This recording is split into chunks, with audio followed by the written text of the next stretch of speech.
Hey kids, it's vlog 43, and it's me, Jaime, the shut-in cartoonist. Today I will be back working on that story for the next issue of Tortilla. Tortilla number 6. Sounds weird even saying the number because I've always been, um, I put out, I would put out like one comic book every 2 years. I think is pretty much the average. I'd put out comics, you know, stories and strips but a lot of illustration gigs. So the comics now with a graphic novel, it's a long story. But anyway, I'm trying to make it at least one a year, if not two. So that's why I'm trying.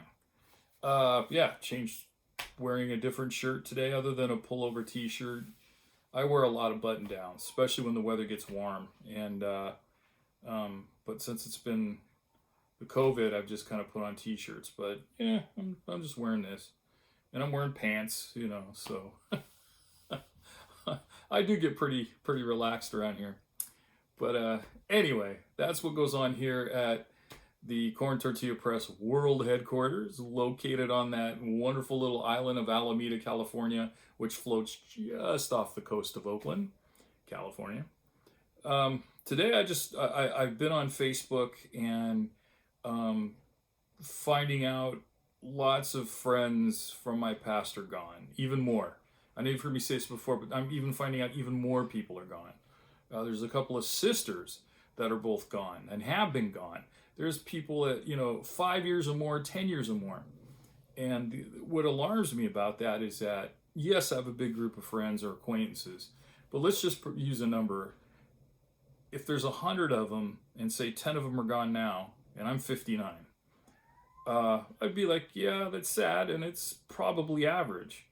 But it's more like 35 to 40 are gone out of the 100. And like I said just a minute ago, it wasn't recently. There's a few that have died recently, but a lot of them died 10 years and earlier. So that means a lot of them never even saw their 50s. They were still in their 40s, their 30s, or 20s. I don't know what's going on. But what brings to mind, and I've said this over and over again, I'll probably keep saying it, is let people know that you love them. People you care about, people you think about, maybe you don't talk to them often. I know a lot of families are estranged from each other, parents, siblings, whatever. Maybe you should try to find a way to mend fences, or at least let them know, they're in your thoughts.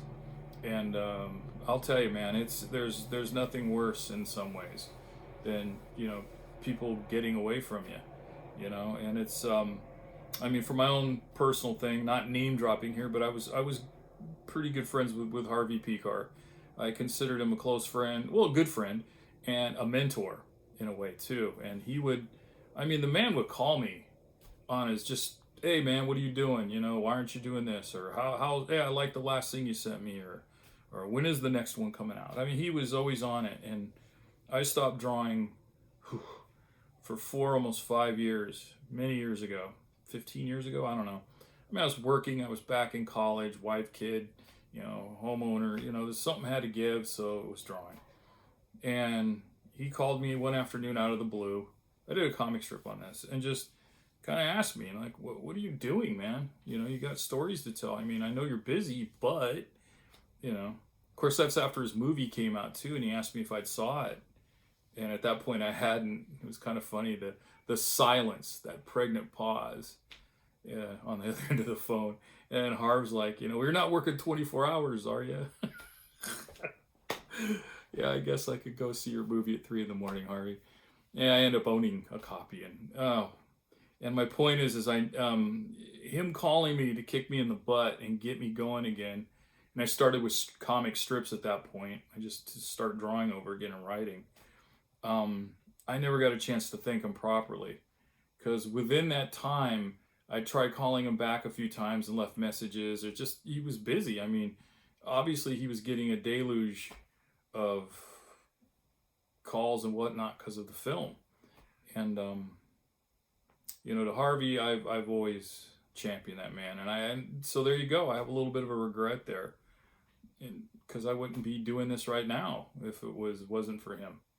So, yeah, reach out.